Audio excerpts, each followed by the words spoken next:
Hi friends, welcome or welcome back to Maldivian Food YouTube channel. Today I'm going to share a very special recipe. This is my own recipe and I love it, so I decided to share with you. Here I took one cassava. Just peel it like this. Peeling cassava is very easy. You can peel it with the help of your hand like this. Easy peasy. See?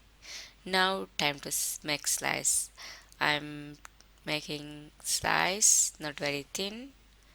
Now time to add butter, almost half a teaspoon of butter, and add cassava to it. Just cover it up and cook it.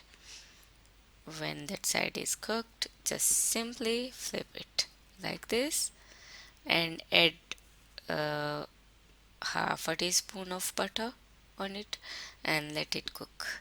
This is cooked, so I'm going to add secret ingredient.